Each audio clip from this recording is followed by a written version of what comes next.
was for a little while. Oh, needless to say, it didn't take off. I have it on the front of my truck. When people look in the front of my mirror and they look in their mirror, it reads "What's your beef?" Because it's written backwards on the front of my hood. I thought I was so smart. I thought I was the next Wendy's. I'll write backwards. Yeah. Yeah. That way in the mirror you can read it. That's what I'm saying. Okay. So when you look in the mirror and you see me, and I might have started this a little early. Oh, have we? Oh yeah. Did I? Yeah. Yep. So wait, this is all being recorded. We're live. All right. Well, Yep, we're might as well roll with it now. Yeah. We're a little early, but hey, we'll take it. We'll take it. So, did the kinetograph kill the phonograph star? If you know, extra points if you know that reference. Did a new life form stow away on a ship in the Great Lakes? And is a soft drink company in Kentucky, right here, introducing a brand new flavor to the world? Well, these and other interesting topics we're going to be talking about, that and more, on the August, I'm really glad it's towards the end of summer now, version of Inventor Friday. I'm Don Skaggs, your chief cook, bottle washer, and whatever else host here tonight. And before we get started, I just want to, number one, share my screen, and that always takes a minute or two, so hang on and bear with me. And we want to mention our sponsor, and our sponsor is Windstream, Kinetic Business. You know, it not being on the internet in the 21st century is like not having your name in the phone book, or your business or your company in the phone book in the 20th. So you really need a good connection. And the good people at Kinetic Windstream are supplying us with 1 gig internet here. And that's how you get to see this wonderful broadcast. So if you are in business, you're looking for a good internet connection, check them out at kineticbusiness.com. Also, you want to be sure and check out our website, kyinventors.org. We got you. Be sure and go on over there and check out some of the coolest new swag in the Inventorverse. We've got t-shirts, we've got mugs, we've got hats, we've got all kinds of really, really cool things that are uniquely for inventors and entrepreneurs. So you definitely want to check that out. Check out all the cool things we have on our website. If you want to see missed a meeting, want to see a replay, we've got that. If you want to register for something, oh look, there's Inventor Friday as the lineup. And then our next week is our Inventor Workshop. And you got to be a member for that. Oh, well, how do you become a member? Well, you go up here and click on one of these Join Us Today buttons. So you definitely want to do that. Check us out, become a member, and share, smash the like button, share the show with your friends. But here with me tonight is Bennett Gatto. Bennett, tell everybody who you are, what you're all about. What's up, guys? I'm Bennett Gatto. My background is in physical therapy, and I'm the founder of Kenovate, which we'll be talking about here shortly. Cool. And also with me tonight is Leo York. Hey, Leo York, VP of Inventors Network, Kentucky, and also a copywriter. And yeah, that's about it. Sporting a new hat. Yeah, this is my new production company. So yeah, we shot our documentary, and I'm pleased with it. All right, very cool, very cool. Also with us tonight is Jim Francis. Jim, tell everybody who you are, what you're all about. Well, Jim Francis. I'm with Gearhart Law out of New Jersey, and I refuse to move to New Jersey, so I still live in Lexington. But I'm a patent attorney, been doing that for 25 years, and a recovering inventor and research scientist. So Cool. Recovering from that gene. I want to know what recovering inventor means. Yeah, recovering inventor. And last but not least, the man, the myth, the legend, Kevin Poole. I don't think I'll ever recover. Kevin Poole, Hemp Cattle Company, serial entrepreneur, cattle farmer, out of Winchester, Kentucky, and just glad to be here. All right. Hopefully you'll hear more about me. Also with us tonight, manning the cameras and making sure we all look really good, That's right. is Eugenia Kelly. Good evening. My name is Eugenia Kelly. I always repeat that. I'm a local inventor. I live 1 mile from here, and Don and Leo are so good to me. Thank you for letting me. Nice. Oh, join we you. appreciate it. You can find me on eugeniakelly.com. Who's good to who? Look, she brought snacks. Yeah. So we've got these really, really cool snacks. This is not trail mix, because if it was trail mix, I'd be calling it M&Ms with obstacles. But this is called Connemara. Connemara mix. Really, really, really cool. And I'm not going to eat some because I can't chew gum and walk. We've also got these really, really cool Jets pies, but there's little labels on here that are just really cool. It says innovation requires a commitment and constant feeding. Remember that out there, guys. And that's a quote by Jonathan Brown. So thank you so much for that. We've got some more little treats around here today we're going to be covering as we cover some different items that we'll be talking about tonight. And let's just kind of get right to it, shall we? The first item we're going to talk about tonight in some inventions in history is August the 31st, 1897. And Thomas Edison patented the kinetographic camera. And by the way, he also invented the phonograph. That was completed in 1877, and the kinetoscope in 1888. And if you think Thomas Edison just for the light bulb, really, he has done a lot more than just that. He actually had a lot to do with filmmaking, with kind of responsible for movies in a way. So a kinetoscope is an early motion picture exhibition device designed to be viewed by one person at a time through a peephole viewer window. The kinetoscope was not a movie projector, but it introduced the basic approach that would come to a standard for all cinematic projection before the advent of video. Wait, I had one of these when I was a kid. Did you really? Yeah, you put your 2 eyes up to it, had a little circular thing. You Oh, stuck it on you're top, thinking of the Viewmaster. and you click on it. That's close. It's close. Okay. So, and this was 1897. Yeah. 1997, just 100 years later. Here's a picture. Does this one look like yours, Kevin? No. No, that's Was not you yours. wearing a bowler hat It when does you were breath doing like Kevin. I wish I had a bowler hat.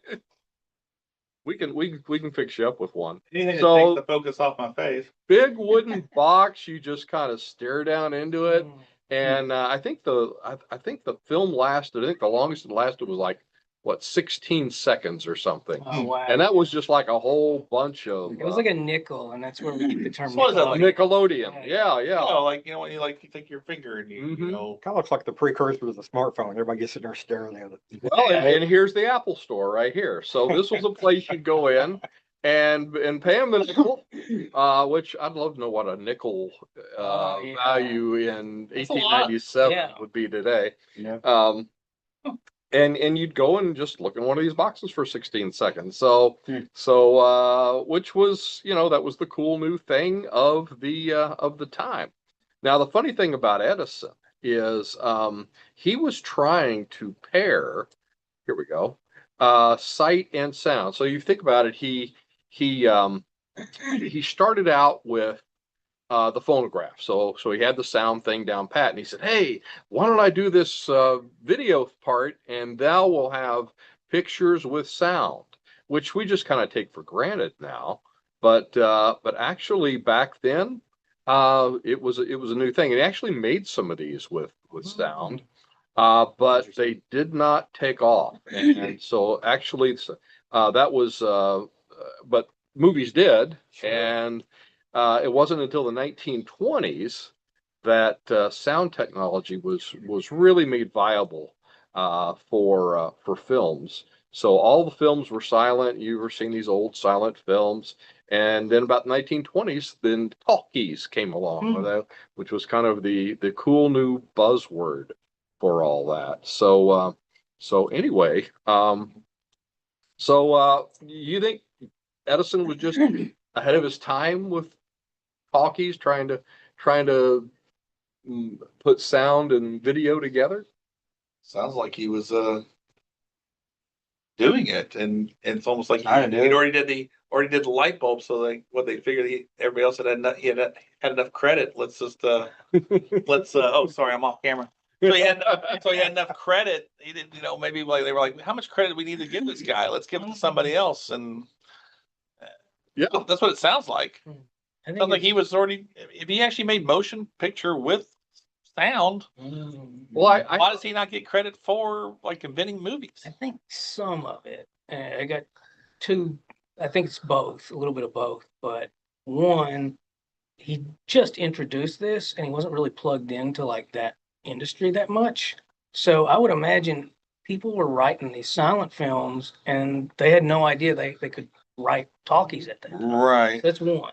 Wait, were silent movies going on when he actually made Oh yeah, this? sort of. So how Yeah. long were silent movies before 1920s? Like what, 30, 40 years? So they were making Yeah. them then, okay. Yeah. yeah. Yeah. And he was just trying to push the envelope with the With sound the tech, and yeah. never quite matched up the two because Well, probably it funny was enough, inferior. I mean, Yeah. this speaking of matching up the two, that's exactly it. The syncing was kind of a Terrible. problem. So Oh yeah. it's like imagine it's like 1910. You can either watch Buster Keaton silently do all these funny things, right. or you can watch a really terrible. poorly dubbed talkie. Yeah. So Because they were putting these things on metal discs, or not metal cylinders. So think of a cylinder wrapped with tin foil.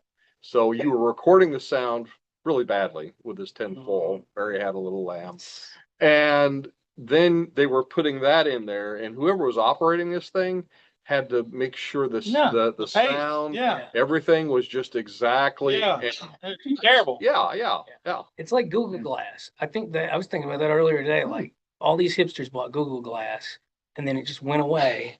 And now that we got like AI and You got- VR and all this stuff, it's like we need that again. It was, You got that. You got them. What is those Google meta Glass? glasses? yeah. Is that the glasses? Yeah, remember the glasses? Yeah, and the that? Meta, I knew somebody that had one of They're those not doing- glasses. they're not doing. They're, No, they're coming back now. Okay. Okay. Oh, well, that's good because they need to. Or I think they are, aren't they? I hope so. They're out at the Verizon stores now. Oh, Really? Wow. I can go to a Verizon store and get a, They're about $300 for glasses, oh my. really? which is cheaper And- than these. Yeah. And the subscription cost, oh, So Meta gave up with Ray-Ban and all that stuff, and they've come back out with new versions. Is that what I'm hearing? These are Ray-Ban. So they are Ray-Ban. So Really? these are the new ones. I wonder if they have a, because that's what I was thinking about it. It's like, imagine you're at a grocery store and you see something you don't recognize, like I don't know, a canary melon. You don't know what a canary melon is. You could literally just be like, hey, I companion, what is that? And then it tells you. Yeah. Like, that'd be so cool. wow. So is there really a canary melon? Yeah. Oh, they're great. They're delicious.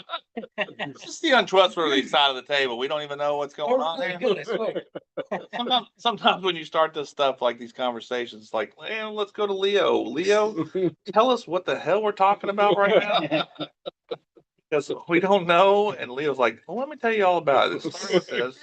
And it was kind of like beta and VHS. Yeah. And one of them caught on and the other one didn't catch on. And poor Albert Edison doesn't get any credit. He just gets all the other credit for everything else. Actually, that's a great point because one of the guys he was partnering with was actually saying, no, let's not put it in a box and have one person at a time look at it. Let's throw it up on a big screen and then Buster Keaton can run around and we got a whole, They'll never catch on. but I really do think that Edison was I think he had a narrow focus on his market. And this kind of bled over to a lot of different things. I mean, he was like Mr. Direct Current, and the big feud over him and with him at Tesla over alternating current. And was that during this time? oh yeah, Yeah. oh, it was all going on around then.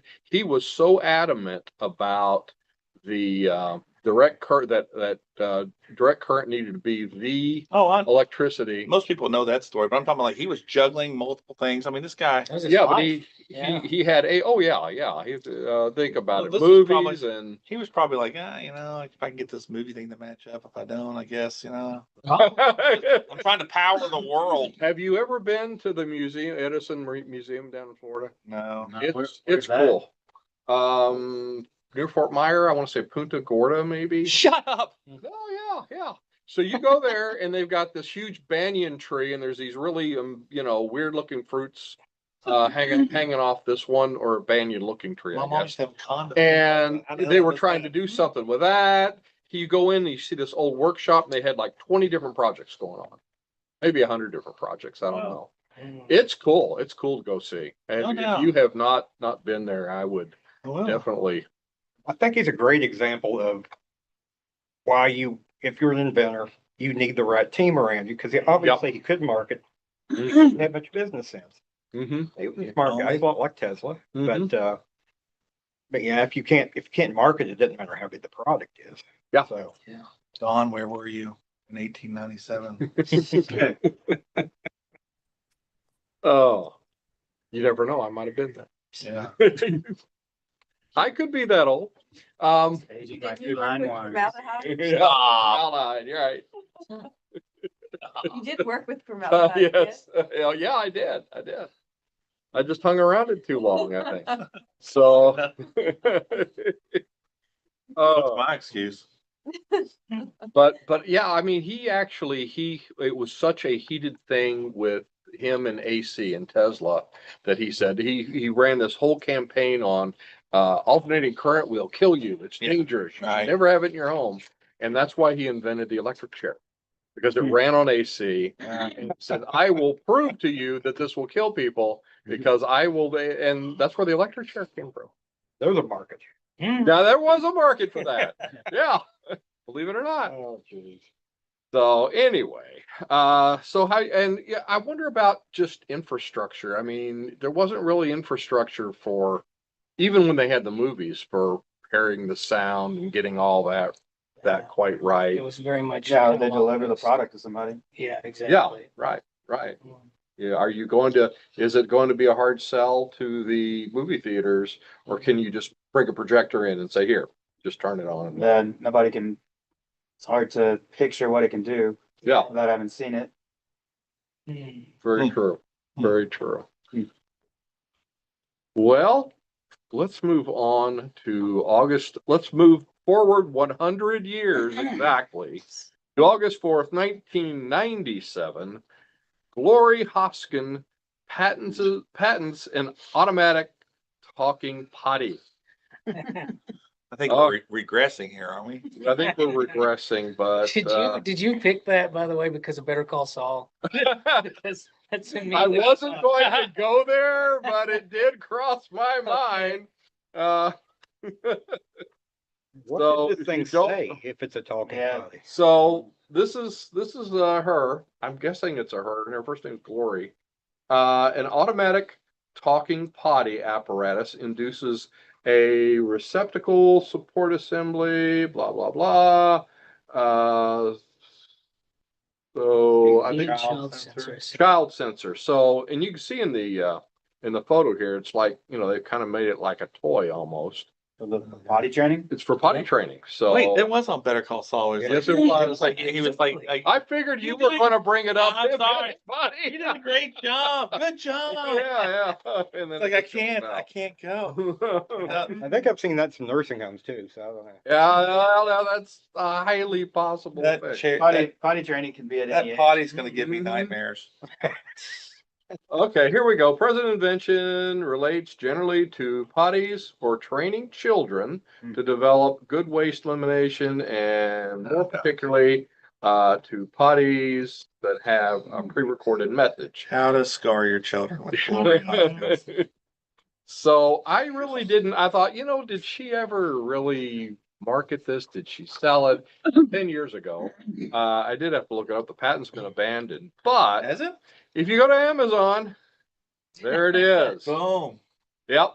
The newbie My Real Potty. I want the Toilet squatty training potty. with lifelike flush button and sound. Oh my gosh. Trippy. So yeah, so it's all kinds of just child training stuff right there. So apparently it is a thing. I want At to least it travel. doesn't have a face like her iteration. No, Yeah, it's it kind of weird. It's like one of those Japanese Creepy. toilets they have. It kind of does, yeah. really is that I what wish the Japanese those, I do? wish those would catch on over here. Okay, all right. I don't think Tell it's us cool. about the Japanese toilet. Okay. please. Yeah, there we go. That's what I want to go. So what's crazy about him, like you come back to the States, and you feel like a caveman. You're It's talking about literally- Jim Gaff again. He talks about it. Really? Have you heard him? No, Oh, no, he does I've a whole heard him bit on about it. that bit. He's like, you Interesting. walk out of an American bathroom with PTSD. Yeah, Like, because you go to Japan, you're like, you instead feel like, of toilet paper, it literally just cleans you up and dries you off, and Yeah. you're ready and then for the world. it spins around and washes the floor and does it Yeah. again. Yeah. Blow dry. Don't forget the blow dry. Yeah, That's the right. blow dry, I'm it's gonna great. go to Yeah, Japan the heated- and take a dump. It's The heated recommended, blow yeah. dry. I am. Worth the cooled. 14 hours in the air. I'm not kidding. Yeah. Oh my gosh. It used Where to we- be just heated air. Now it's chilled air too. You know, Yeah. if you have a Yeah, hot Jim butt. Gaffigan has a whole bit about it. Yeah. Yeah, I mean, yeah, you come back to the States, it's like, oh yeah, that's right. Yeah. Dead trees. I come out of an there. American bathroom with crazy. PTSD. Yeah. You Yeah. can buy Oh. them online. You can. Yeah. Yeah, they're expensive right now, but Yeah. yeah. Yeah. I've got do you one think that she the lid goes up commercialized it, Or do automatically. you think that somebody just kind of knocked it off? It looked, the front of it looked a lot like the patent drawing, but You the know, back of it didn't. Don, I think this whole thing is about, praising and inventors and having an open mind. I don't think we need to spend time knocking that. Sure. Do we? Do we? I mean, I guess we're cheering on kids, talking potty. It's got a purpose. It has a purpose, what I'm saying? I You think she was able to do it? I'm gonna Let's say, talk about tipping cows. yeah, let's talk about tipping cows. Yeah, I mean, come on. You're too busy trying to avoid stepping in cow pie. That's right. guessing. And listen, Can to you be honest potty with you, train a cow? I'll be honest with you, I want a toilet on my farm, right? Can we have a toilet that rides around in a tractor somewhere? Because I'm tired of taking a dump in my fields, you know what I'm saying? So, I mean, One with the cows. yeah, Oh, a lot of people don't think about that in the apocalypse. Can you literally go outside? You know what I'm saying? Because when the world ends, a lot of people are going to die of dysentery. Mm. Oh yeah, Yeah, they don't Just know how like- to. that was terrible back during the Roman. And many That's years. right. They I don't, mean, they don't people know what died to from do. that. Farmers Yeah. are going to be okay. They're going to be Wa- all right. Waterborne Farmers dysentery will wipe rule out You can also villages. vaccinate us. But this is not what we want to go down, do we? Do we really want to go down this road? Do we? With Kevin Poole? I don't think this is what we want to do. Might increase the ratings. If you ever had your own podcast down this road, Can I have- Kevin Poole, Down this road. All right, kids. This is Kevin Poole, Hemp Cattle Company. I got something to say. Don's going to give me 1 minute to say it.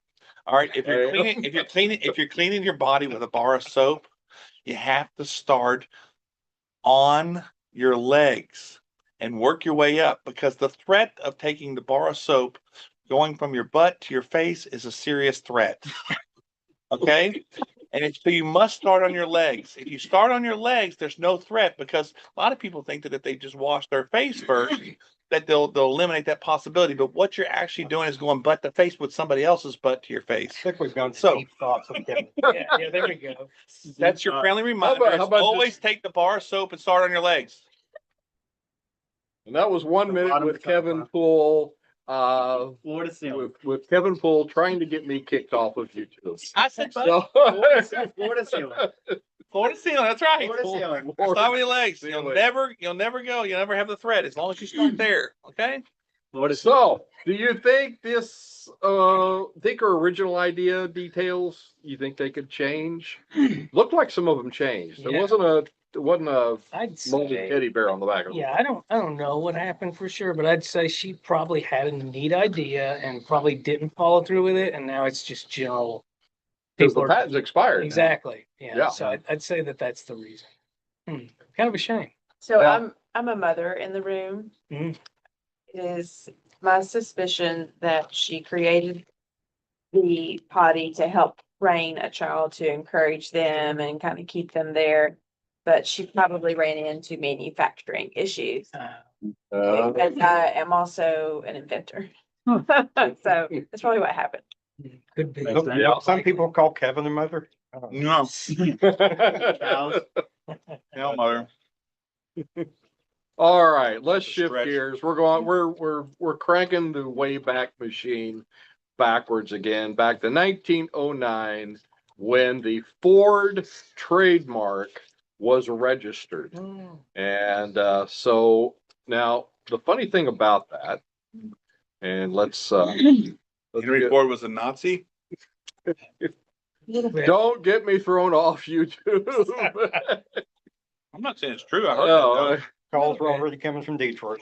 though. He So came pretty Ford- close to being one. So Ford actually registered the trademark in 1909, and believe it or not, it is still active today. Still there, still published. I think their last update was 09. I forget how It's a how beautiful. often you have to do It's a that. beautiful trademark. Why would you change it? It's epic. Every 10 years. But Every 10 years. it's interesting though, because these days it would be almost impossible to register the name Ford because it's primarily a surname.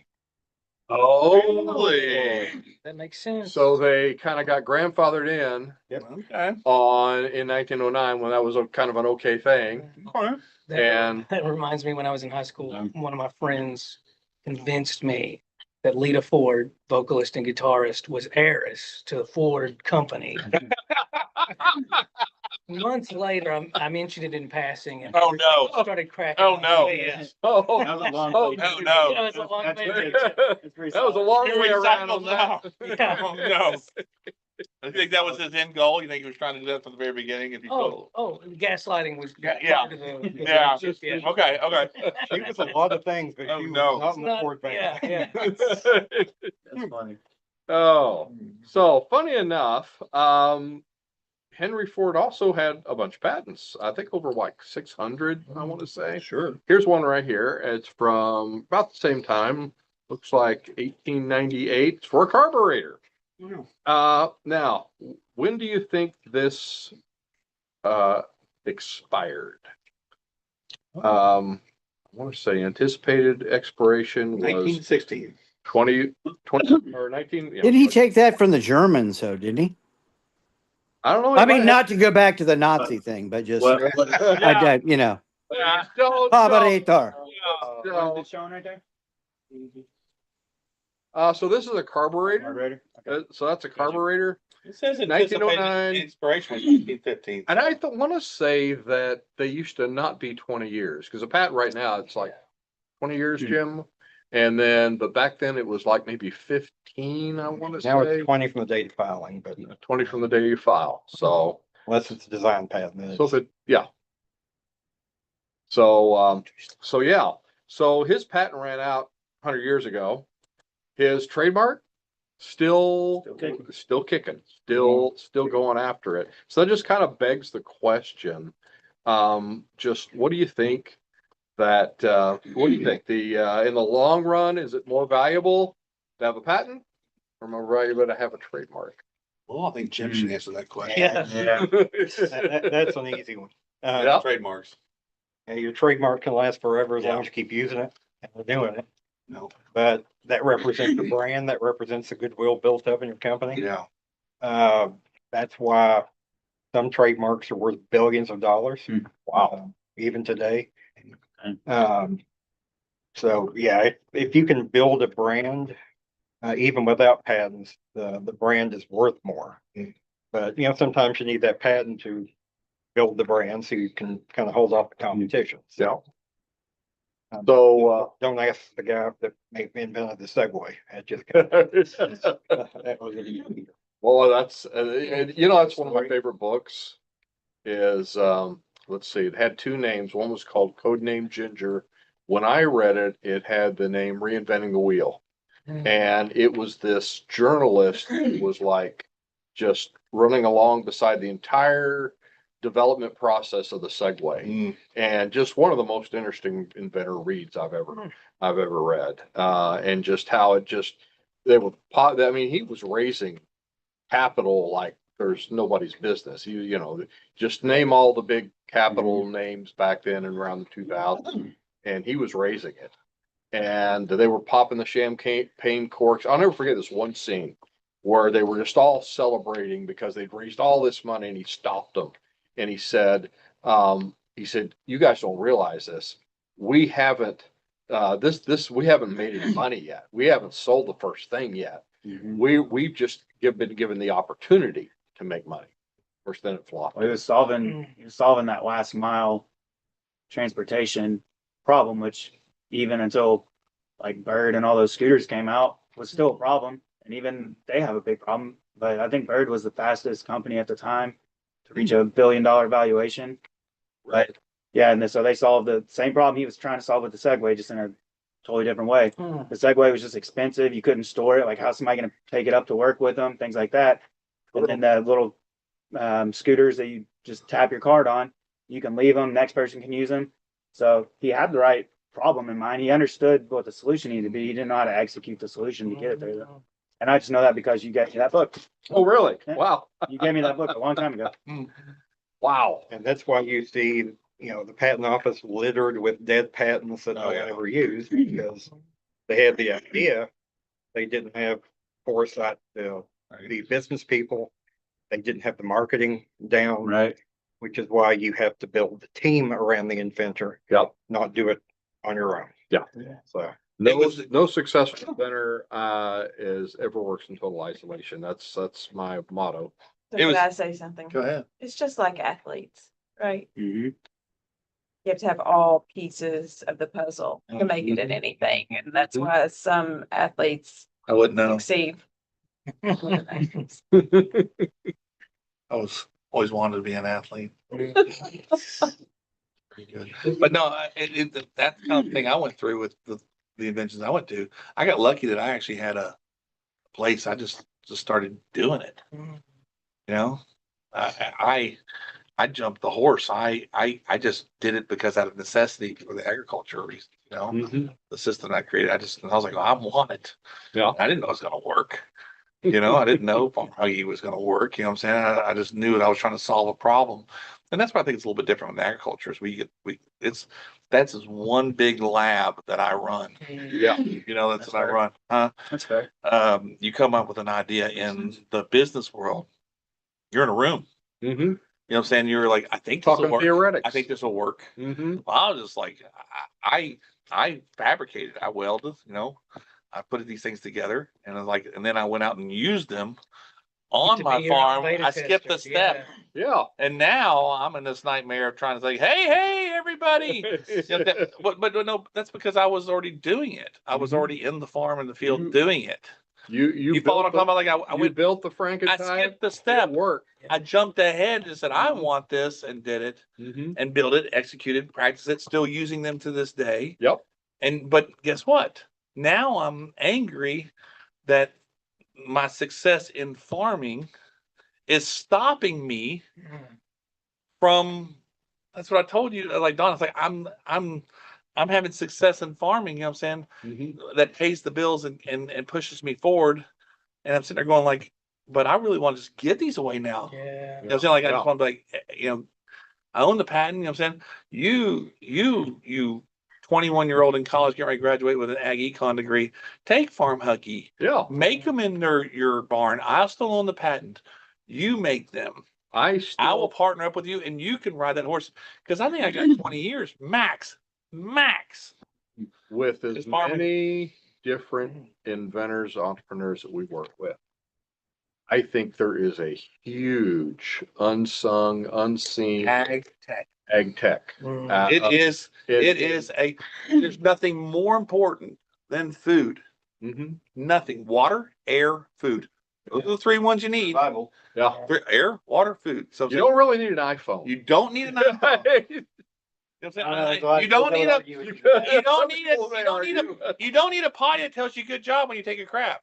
Yeah, right. You know what I'm saying? and I watched Shark Tank and I'm like, I can't watch it. I can't watch it. I can't. Shark Tank's fake. No, Yeah, exactly. no. That's not what I'm saying. Shark Tank and Gilligan's Island are both TV shows. That's not what I'm saying. I'm talking about like, I can't watch it because I'm just seeing like, hi, I'm wearing these overalls that has multiple pockets. Well, we'll give you $2 million. Mhm. I'm just like, are you kidding me? You know what I'm saying? Overalls Yeah. with the magnets where they Yes, put yes, the yes. beer can on there. I can't Yeah. I know I can't exactly watch which it. one you're I'm just talking like, about.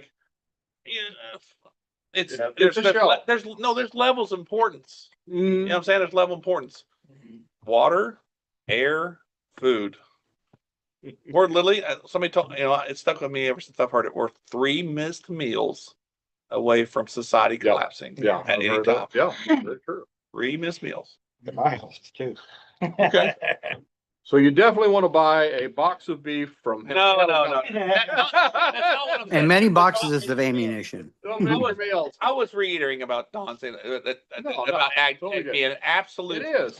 one of the most inefficient areas, or in one of the most important areas. So it's begging for Begging. Yeah, it's 19th century for the most part. That's correct. Yeah. Mhm. And it's just We have Kevin on our side. well, Right. here's the thing. You got to understand, these are people that are resistant to change, Yeah. That's true. and they're very resistant to change, highly resistant. These are God-fearing, salt of the earth people that do what their papa did. Oh yeah, just keeping them from using Roundup is a whole thing. Uh-huh. Right. They don't understand. They don't understand. Cancer. The science. Exactly. Of Yeah, everything. even that, it doesn't dissuade them. Yeah. That's right. Yeah. I mean, they'll go to the hospital and be like, I don't know why this goiter is growing on my head when I was just taking a bath in glyphosate. You know what I'm saying? Yeah. And Well, speaking of sorry. agriculture, Oh, sorry. let's move on to a invention business in the news.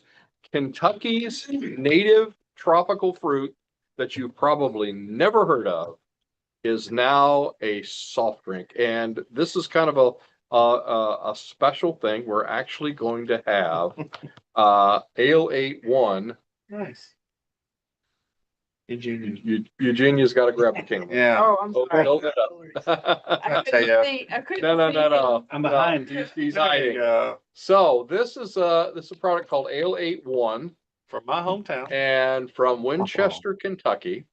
And they are, if you have ever lived in Kentucky, if you've been to Kentucky, if you've stopped for gas in Kentucky, you probably have at some point seen this soft drink that's unique to Kentucky pretty much, called Ale 8, Ale 81, sometimes they call it.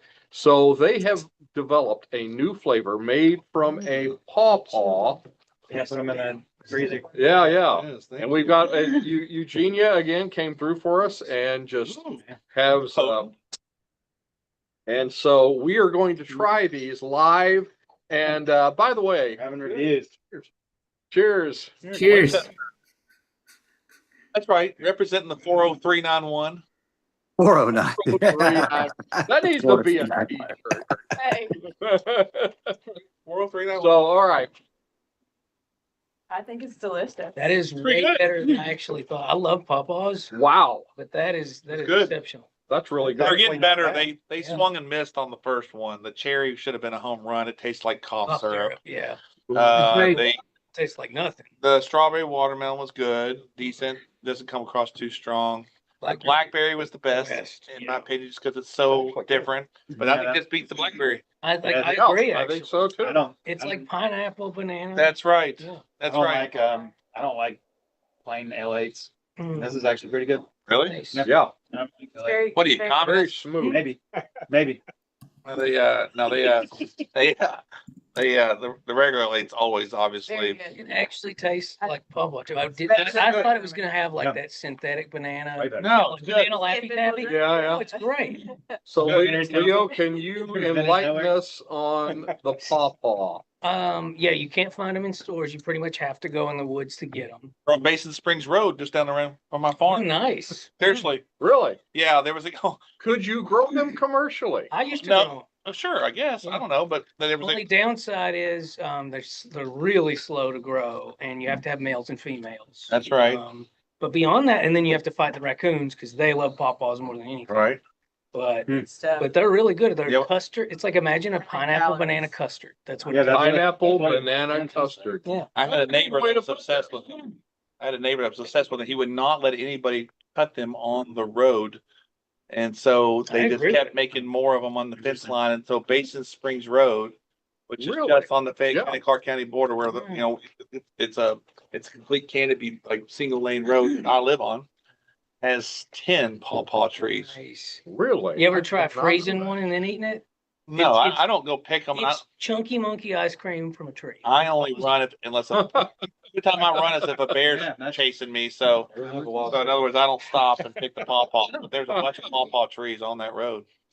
Yeah, Wow. interesting. Because his name was Better than I thought it was gonna be. John Tepps, and he Yeah. and his farm they grew naturally, and he kept them going on the road, and yeah. But, you know, So do you think well, number one, okay, if they're putting pawpaws in this, yeah. they had to get a hold of a lot of pawpaws. No, not really. They probably just get all you need is about a few of them, and then just have somebody By the way, folks. Test. mock. She already That- put this. I did. Oh, okay. You did. Yeah, that's kind of what it looks like. They Like the ball. But they get the flavor and they go find it's art. That's not. You think they're squeezing pawpaws to flavor the L8s? I don't see it in. No, I don't see. they're not done. Not in the ingredient It's list? pawpaw flavoring. They take something and you I match it. wonder if they. Tastes like pineapple. Yeah, like it's pineapple. natural flavoring, so they probably took banana Yes. and pineapple flavor. That's right. You Got a nice think? cocktail going. And you yeah. mash it up, and you don't have. Did you actually think you were squeezing pawpaws to make this? Sure it's not- I sure it's not the mean, there's vegetable- one on the Oh, I know. label. Yes. Don, I love you. Is it okay? Jim, does this false advertising if they don't have pawpaws in it? I think there's a case to be made. Anyone that wants to call me on Monday, And sign this retainer before you leave the building. Yeah, The real question is whose idea was it? Was it well, let's take a look. Buddy Rogers' son that has been he's been spearheading a lot of these flavors, but he's from Winchester. Oh, really? And so, yeah. And Buddy Rogers is the owner of L8. His son runs the Fielding is his name. But the real question is how did he come up with this Oh, flavor? I mean, blackberry, That's- cherry. It says Kentucky State University is the only full-time pawpaw research program. Of course, it was Well, KSU. I love those. There you guys. go. They do a lot of- Oh, That makes so perfect maybe it sense. does have pawpaws in it then. No, No, I don't think it has any pawpaws in it. Oh, I'm pretty sure they're just. I wanted trying to have pawpaws. I think You know they got that. pawpaws in it today. Fielding must have contacted him about a flavor or something. Celebrating Had to be, Kentucky's yeah. native tropical. they knocked it out of the park with It's it. good. But this is delicious. Yeah. This is If absolutely. If you want to sponsor delicious. us, LA, we'll Yeah, right. give you all the. Yeah, Now, the yeah, real question, does it mix with bourbon? yeah. By the Well, way, actually, it's funny that you if say anyone that. from AL8 is watching, On, The On answer the- is call me. yes. on the side of the box, there's actually a cocktail mix. What's You it can- called? oh, really? Alma pawpaw. So this is Ah, cocktail, not necessarily Testing a that promo? L8 bourbon. I'm but- very curious. can I get 30 seconds of your time? Spice Okay, promo. so I have a thing. I've started something. Clark County, the home of L8. Okay, if you mix bourbon with L8, it's called the Winchester. If you mix bourbon with a cherry L8 or put grenadine syrup in a regular L8 and make it red, it's called the Clark. Thank you for your time. If only everybody was from close to. Clark County, Clark County. Kentucky. Mm-hmm. Just wanted to get that out there. Do you want Oh, to, wow. do you want to tell the audience who walked Winchester and Clark County frequently back in the day? Oh, Daniel Boone, yeah. The booth. And wasn't George Rogers Clark, was what's his face, Lewis and Clark's brother? Oh, yeah. Oh, Yeah. I didn't know that. Mhm. Yeah. Trippy. George Rogers Park Elementary School. Shut up. Did you go there? I did. You went to GRC? No, that was in high school, but where was George Rogers Clark? Louisville. No doubt, okay. Isn't Yeah. that the La Follette family, right? I don't know. I'm sure they From keep New their Orleans? money. You don't go tracking across the US of A without money. Oh, and I can And tell you a then Daniel Sacagawea. Boone story too.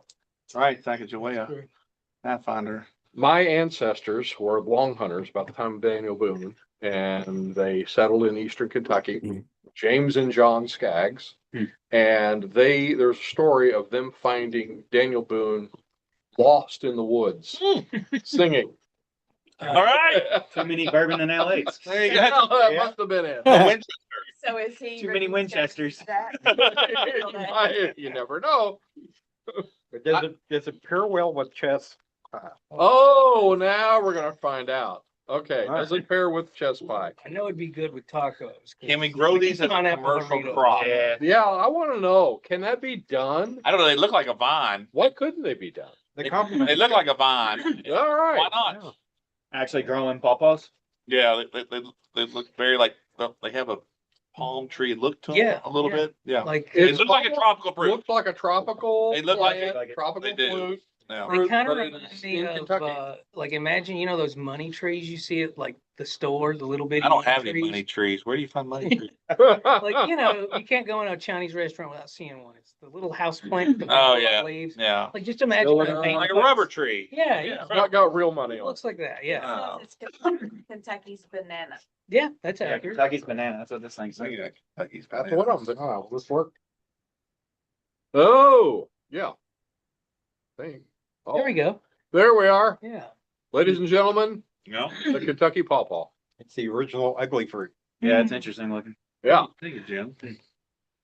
cool. So, and they pair with chess pie. They do. Nice. Wow. Very, very cool. Well, I just keep thinking there's got to be an application for this. If, Pawpaws or the L8? well, both. Synthetic flavors that are natural, considered natural flavors. Listen, We've got to find out. Okay, poor before man's banana. You know what I mean? I want to really know It's good. if this is. I think a- bananas are the number one fruit sold. They are. Right. So Yeah. Are they number why one? can't pawpaws be two? Well, unfortunately, bananas have a great shelf life, and pawpaws, you look at them. Not my bananas. You can, I buy them. They sit on my countertop. They rot. I throw them away. that's the thing. You put pawpaws on a truck, by the time they get to wherever, they're mush. Really? Oh yeah, Why, That why big? did you? No way. Why How do you did know you that? grow them? because I love the way they taste. Because he's I mean, Leo but I York. only have Have about you ever met him? I have Yeah. about Okay. Just wanted to- 5 days to harvest before they were gone. Huh. And in those 5 days, the raccoons would probably eat about a third of them. And then if I wanted to enjoy them, I mean, yeah, I'd have to freeze the flesh because now there's a thought. Freeze dried pawpaws. Flash freezing. Oh, like there you bananas. go. We need to get David Dienhart in. All here right, and yeah, Talk we, about- we definitely need Yeah. to do that. Freeze-dried pawpaws. Yeah, I I'd try that. didn't I hear once that the banana was going to become extinct? Yeah, What? yeah. It's so there's blights. So originally people had the Grand Michelle strain, and that was actually one that tastes like banana candy. Like it was really popular. Hmm. And then a blight killed that whole strain almost. They're making a comeback, but it killed almost all. So then they had to switch to Cavendish, which is the ones that we eat now. Problem is Cavendish is like super inbred. And so if all it was going to take is one bad blight kicks out, that's it. So And, yeah. and I'm not gonna say what those things. yes, we have no bananas. Literally that song came out during the Grand Michelle, Ghost Michelle. Really? Yeah, that was, So when the that's- first breed was wiped out, they came up with that song. they came Yes, up with a song, "Yes, we have no that's bananas." exactly it. Yeah. I did That's not the know that. deal. That is wild. My God, do you ever? Leo, you're making that up. So, but Do you ever? What's it like? we're sending him to What's Jeopardy. it like being in a room with Leo when Jeopardy's on? I thought I was a ball of worthless knowledge. This guy's like, I'm just gonna go in here and read some about. Kindred spirit. He knows types of bananas and You're just Leo. Leo. The trivia with me first, you know. Leo. Yeah, No, that's what we need. The Oh my font of all gosh. human knowledge. it is. It is amazing. It's like we don't know anything we're talking about. Leo, we have to say about this. Good Lord, that's awesome. Start taking bets on trivia with Leo. It's awesome. Oh, so yeah, I think, yeah, okay, maybe we replace bananas when they all die out with pawpaws. Yeah. Maybe. Sure. Flash frozen. Well, they Yeah.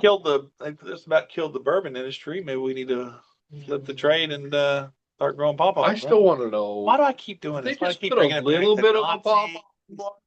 fascists and politics here? I just can't help myself. The opinions of Kevin Bourbon's Poole do named after not where you live.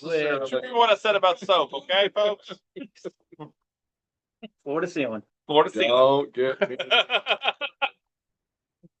All right, let's move from pawpaws to NASA. If I can find my share screen. Here we go. So, pawpaws to pawpaw, and by the way, there's the 12-pack bottle that you can get on, I guess, ale8one.com. Right from the source. Right from the source. If someone out there from Ale8, call me. We'd love to.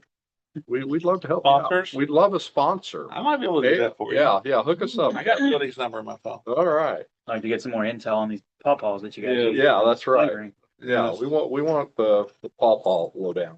I once wanted to flood my farm and grow cranberries at one time. Oh, Yeah, the market, you set the market rate at cranberries. Maybe I just missed the boat and just grow pawpaws. there you There go. you go. I don't see why not. Why not? Set aside Keep some us trees, posted. 4 acres. You never know. I wonder what happened. I just swear this is the last time I'll bring it up. Sorry. I bet it would be really worthwhile to try and distill pawpaws. You're Like right. Pawpaw liqueur. Dude, Yeah. moonshine. This Yeah. moonshine, pawpaw You moonshine. can Yeah. distill anything. Yeah. You set the ferment line You up. guys are giving away all the great ideas. Yeah. That's true. Yeah, this is all. You need a public business info. idea and don't know what to do. Well, all right, let's move on to NASA. NASA GRX 810. They always have to give it a letter number moniker. Additive manufacturing alloy wins the commercial invention of the year, which I didn't even know that was a thing, and I'm in this business. So NASA's Glenn's GRX 810 alloy has been named blah, blah, blah, what I just said. Additively manufactured parts to withstand extreme conditions. So it's an oxide dispersion strengthened alloy, meaning that oxygen atoms are dispersed throughout to enhance the material's strength.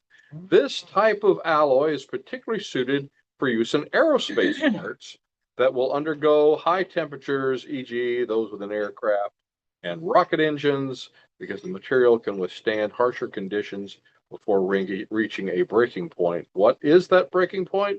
Says that heat resistance can withstand temperatures of 1093 degrees Celsius. Wow. Twice as strong and over 1 million times more durable, and twice as resistant to oxidation. Yeah, compared to what? It doesn't tell you what you're comparing. Steel? Everything else out there? No, what? Maybe the other exotic, Aluminum? whatever they're using. The specialized alloys that are created, that's what they were Yeah. talking about. I get it, Yeah. but what are they comparing it to? Any other alloy that's created, Anything else? yeah. Okay. I guess, I mean, any other exotic alloy, I guess. Okay. Most of those are pretty susceptible to corrosion, especially in Oh, yeah? engines. Yeah. They're also real susceptible to thermal expansion. Oh. And that's why you get a lot of wear and tear in engines from the thermal expansion, from the heating and the cooling. But if you're making it out of this alloy, it's got less of an impact. The heat does, so it's going to be more durable.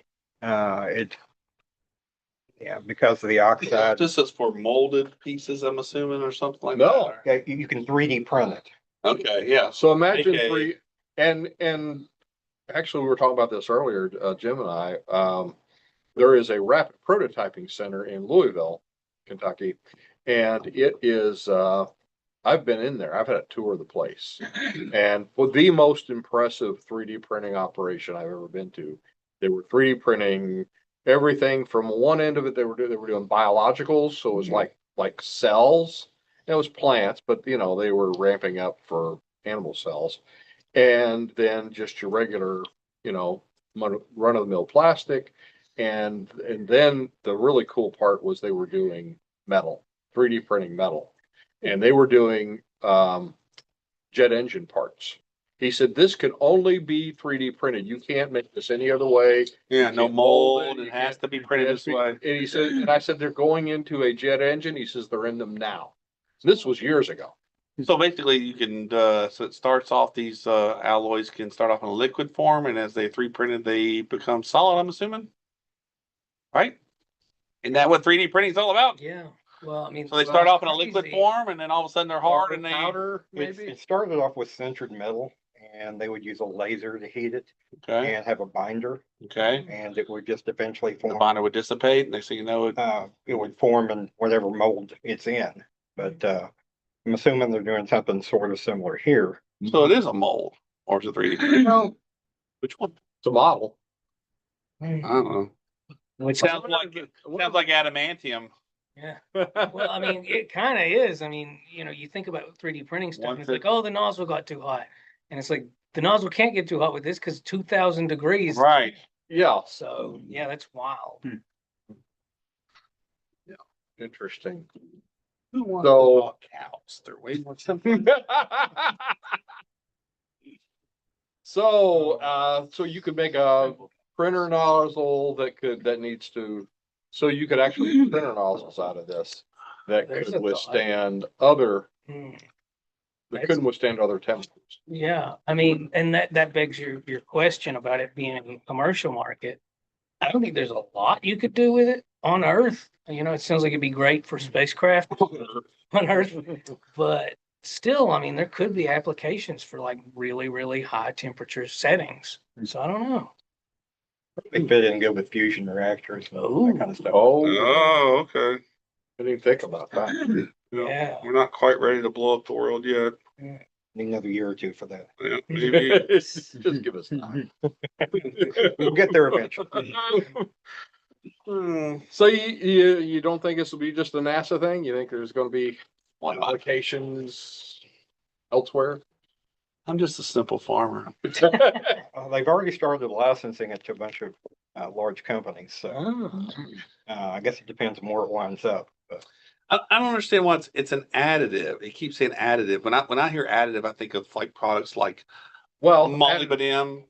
And that's what's called Additive molybdenum. Oh, whatever. molybdenum. Yeah, and I use it on a daily basis in multiple applications because it's so handy. I mean, when you're greasing something or using oil that in farm machinery, having moly in something can save your motor or your engine.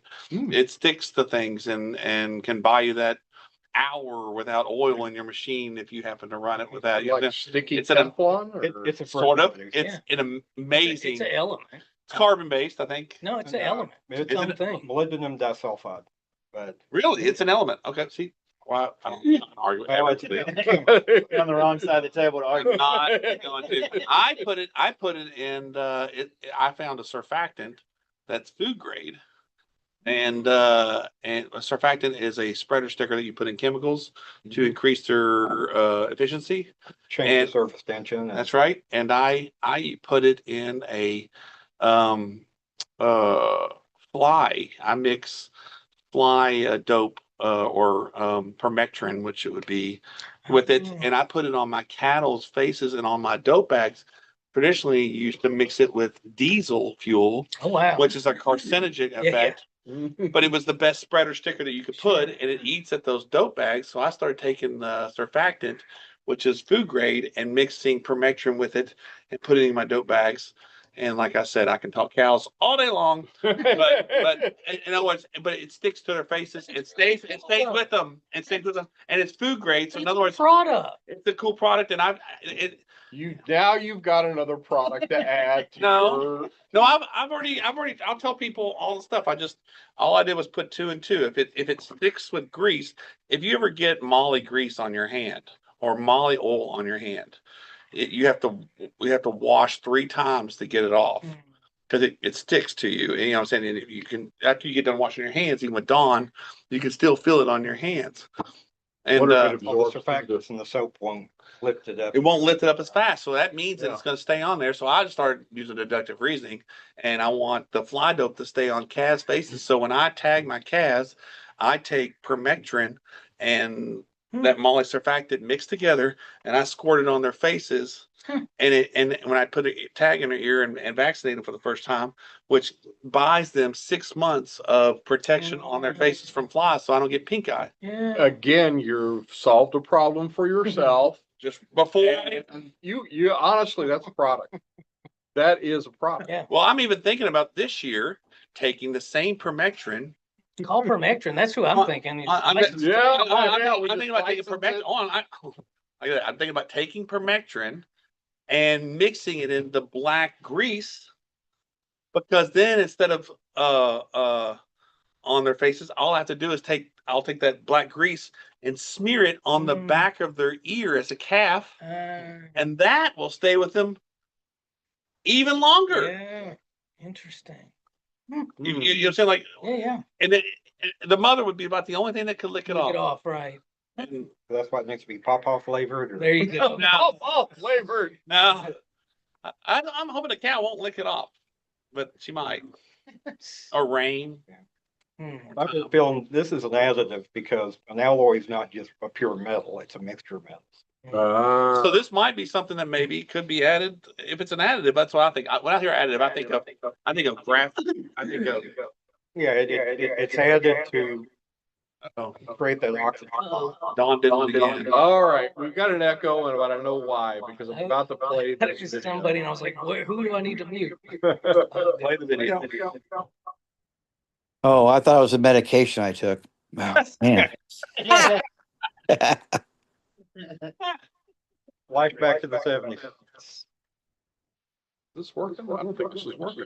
A few days ago, there was a research vessel that pulled into a meat. Turn it up. Hi, I come bearing bizarre science news for you today. So just a few days ago, there was a research vessel that pulled into a maintenance dock in Lake Erie, and it was found by maintenance workers that there was this bizarre, tarry, black substance that was oozing out of the. Oop, that did not work. Who's in charge here? That's even optimized for sound. I heard it That's what earlier. started it, was optimizing it for sound. I'll do a voiceover for her. Breathe the word. And it is chock full of single-celled microorganisms. Now the wild thing is when the University of Kentucky,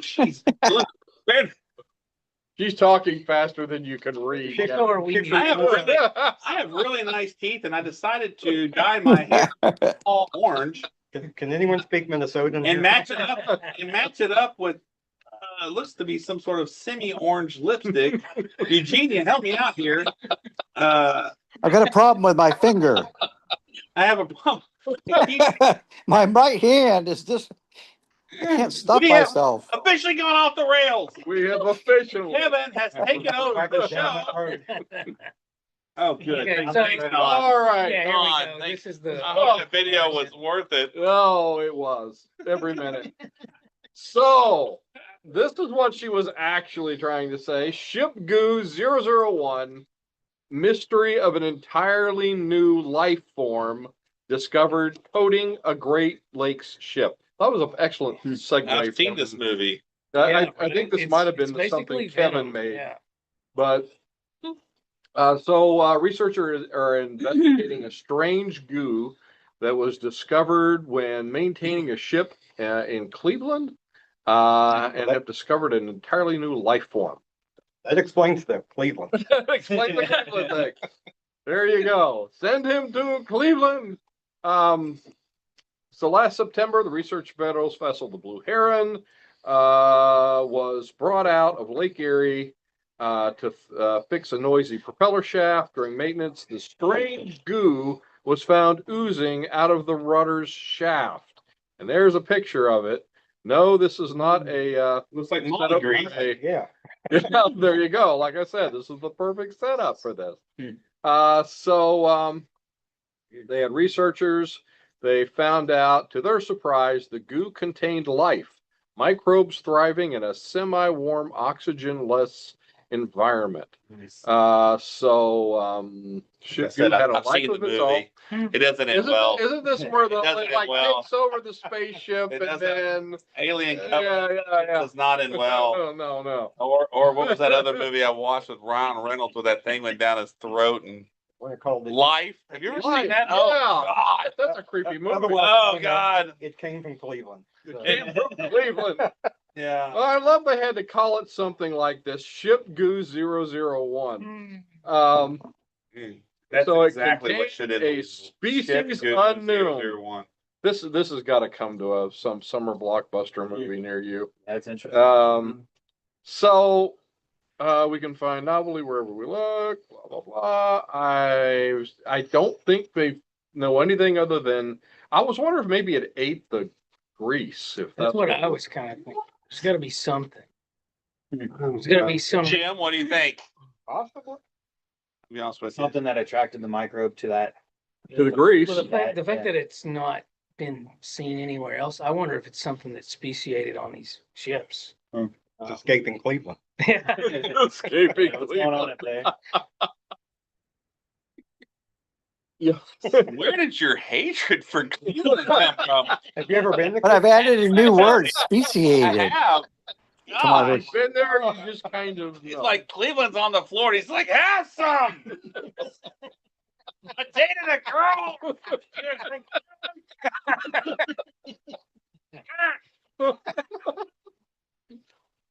Oh, God. God. It's like a scar. You want to talk about? Oh, I want to apologize to Ohio because they had to step to Cleveland, but We have anybody watching from Ohio right now. and We'd like to sincerely I apologize. have. We're both Kevin and. if you're from Columbus, you agree with me. Yeah, that's true. That's true. Oh, man. That's funny. Wow. Hating on Cleveland. You got to say about Cincinnati. All right.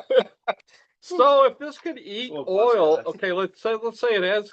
I mean, I wonder if you could like eat oil spills with it. Yeah, I mean that's the big question is like what does it consume? We know that it lives in that's my big question. It lives in low oxygen environments, so it's anaerobic, but can it survive in the presence of oxygen? Oh. I don't know. Did it all die when they opened it up? That's my question. Yeah. So you know, Wait, it's just a one-off. They just found it and they tubed it and they and they it's still DNA alive? tested it and they were like, this doesn't really match anything. It Yeah, looks they like found a it's few new strands they'd never seen. yeah, Okay. yeah. It So- sounds like it might even be sounds two like the things. movie. So an archaean and a bacteria. So they're growing in a lab somewhere now. Probably, yeah. And See what happens. I can see they're just rubbing their hands right now. Whoa, what Yeah. can we do with this? So, I mean, extra season of Stranger Things. Yeah. yeah, right.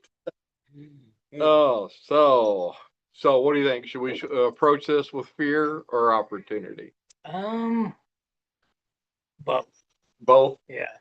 Yeah. I mean, I'm not, if it is anaerobic, I'm not that worried because, you know, it can't survive the environment we survive in. Right. Hold I don't on. You know. guys are acting like everything on Earth has been found. No, not already. even close. Exactly. Yeah. Yeah. We've just scratched the surface. Yeah. Didn't they just like find a new bug? They found out new everything. It's been a long couple of years. I want to say there was just like a brand new, like last week, there was like a new insect. I want to go to Costa Rica because it seems like every time people make any excursion to Costa Rica, they find like 5 new organisms and usually bugs. So it's pretty crazy. I do have to say it's quite refreshing to be in a room with educated people that aren't spouting like down like rabbit holes and whatnot. You know what I'm saying? Like, you know, then and then having Leo make sure that we fact checked everything. You know? It's kind of nice. You know what I'm saying? We got people out there that think the earth is flat, you know? So it's I can say if it's Costa quite Rica, refreshing probably actually. testing the local product and Ah, hallucinating.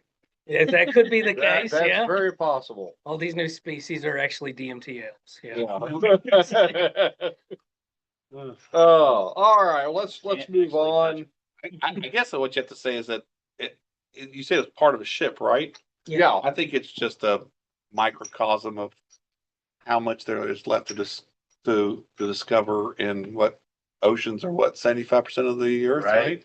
Yeah. We don't know. We don't know what's on. We're all worried about going into space. Yeah. We know more about space. We know about than more do the space than we ocean, do yeah. about the Yeah. ocean. Yeah. That's crazy. How about that? Yeah. That's Observations from a farmer.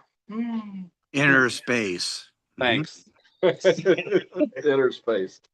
That was a great movie. It Uh, is okay. So, all right, well, let's pivot to our featured inventor who's here with us in this room, and that's Bennett Gatto.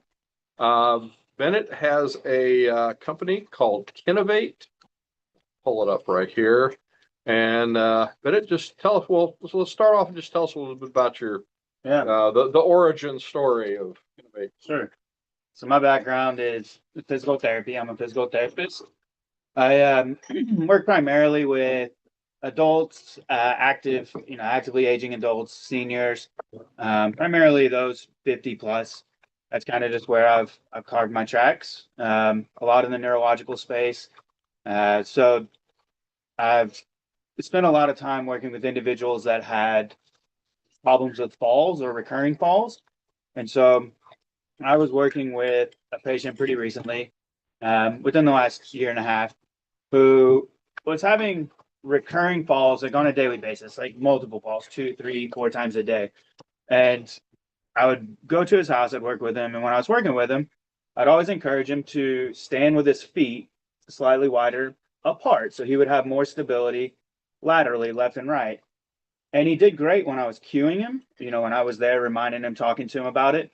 But when I wasn't there, his feet would naturally come back together. He'd start walking, so his gait would come more into midline, meaning your feet get closer together. And he would inevitably topple left to right, front to back. He would fall a lot. And it progressively got worse. And so, it was evident that he didn't just need more exercises, or he didn't need just, to keep working on his strength. Like there was something else going on. And so my goal was to provide him with something that would cue him or encourage him to maintain that wider base of support.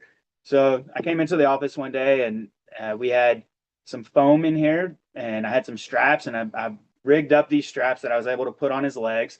And my thought was like, okay, if I put these straps with pads in between his legs won't go forward or won't go together. It's just that little cueing mechanism. So I tried it, put some straps together, took them over to his house, put them on, and they worked.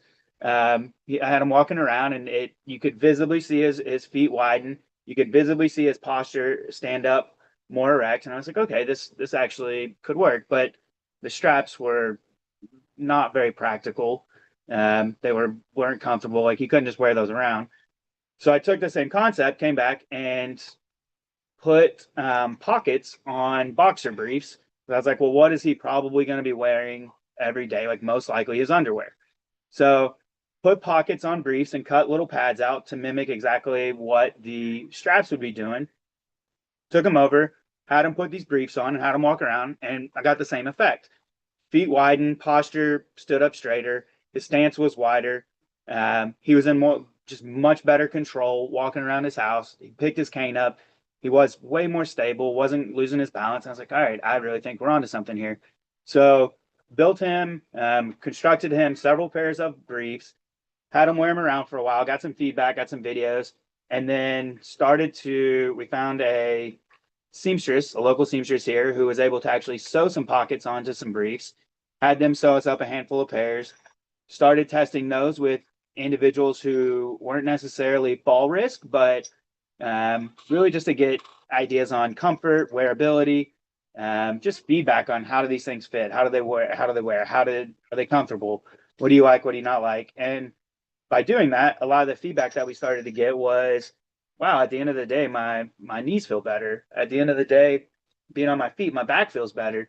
And I was like, all right, why is that? Well, when you have that tactile cueing, so that pressure cue on the inner thigh, pushing into the thighs, you're widening your feet apart, you're naturally activating your hip muscles, and you're naturally activating your core muscles, which brings you into a more upright posture, which immediately relieves pressure on your spine. But the activation of those muscles in the hips and the core helps stabilize your spine, stabilize your hips, and stabilize your knee, which by stabilizing those joints, that's where you start to knock down back pain, hip pain, and knee pain. And so that, thinking through it, and I was like, wow, this actually might work. So we then went back to the seamstress, had a lot of pairs sewn up, started passing them around to people, and we continued to get the same feedback. And so at that point, I'm like, okay, I think we're really onto something. Like, not only are we providing a solution that can help people be more stable and stay on their feet, so preventing falls. But we're also giving people a solution that doesn't just act as a brace, it actually helps strengthen muscles and fixes a problem with their knees or their backs, their hips. And so, yeah, that was all that happened about a year ago. We went to the state fair last year, sold a bunch of pairs, which was awesome. That was a really good opportunity to talk to customers, get feedback.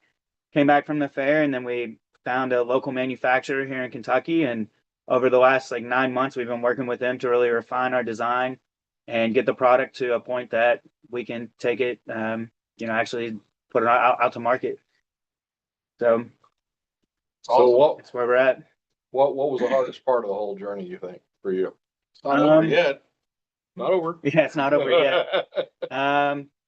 So far. I think honestly, it's been trying to be patient with how long it takes for, other people to do their jobs, like the manufacturing process, how much time that takes to translate an idea from what's up here onto paper and give to them so that their team of people can now construct something from scratch. Because I can see it up here, and even though we were able to do it with off the shelf briefs and, things we made in here, building that from scratch in a factory where we're not there all the time, I think that's been probably the most challenging, frustrating component of it. And I think because we just wanted to go like this, we just assume it should happen faster. So that's a challenge.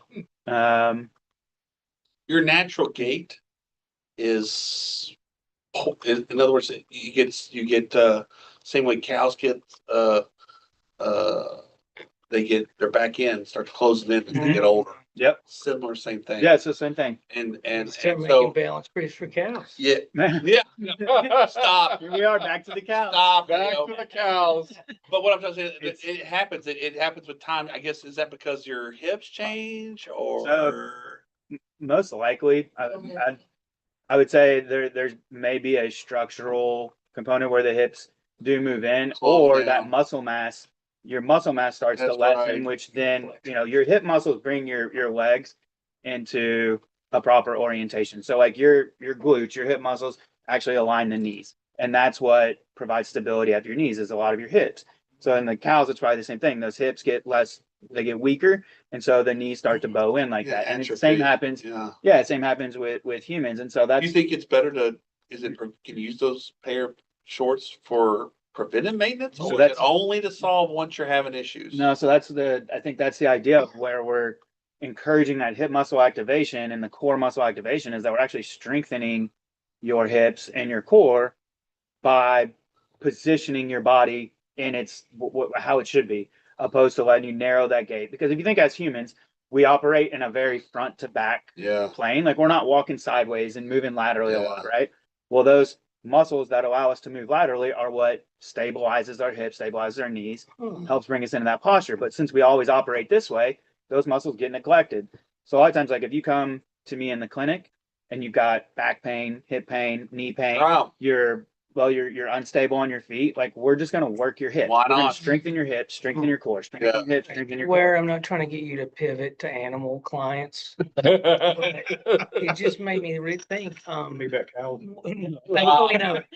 Please One of don't the make it about cow. number one, Squeal like a pig. Vets is dogs with hip disease. That's right. Yeah. Labradors, Well, I terrible, wonder about that. terrible. But I don't know. Maybe next we'll create briefs for dogs. I think there's a conscious decision that might be needed for humans involved there. You know what I'm saying? Because it seems like it's a learned response. The pants are basically you training people to stand with your. That's the idea. And if you think of like braces, like knee braces actually work a different, the opposite. That's right. They cause you to use your muscles less because now they're providing external support. That's right. So it's actually a negative. So it's going the other way. Whereas what we're doing is we're providing that support that's encouraging muscle activation.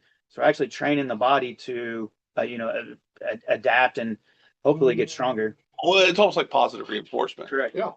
So let me ask you a question. Has obviously what you do is the legs. are there any examples of positive reinforcement with something else that because I'm drawing a blank about has your legs get used. Mm-hmm. I'm saying it reminds you to stand with your legs further apart, aka relieving the pressure. Has anything else been done like that before? Like with humans? I mean, with there's got to be something, right? Like Get zapped if you bend over. well, I don't know. I don't know. I'm just trying to think of positive Shock collar. That's Shock negative collar. reinforcement. That's negative reinforcement.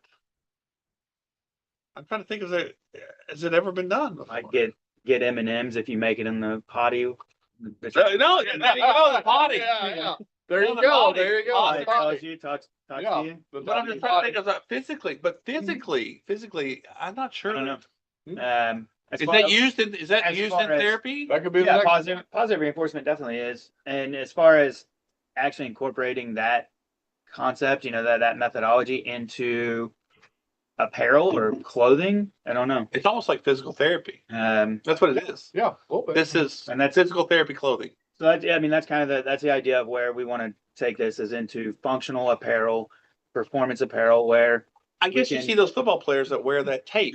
That's the similar thing. like a What is that tape? You ever seen that black stuff that goes down their arm? kinesio tape. Like Is that what they're like a wearing? stretchy tape. Mhm. Have you seen there's you see football players underneath their pads, they're wearing Yeah. a band with I don't know what it is. They separated a shoulder or hurt the shoulder. I don't know what that is. Yeah, with bracing maybe for AC joints or Have something. you seen that before?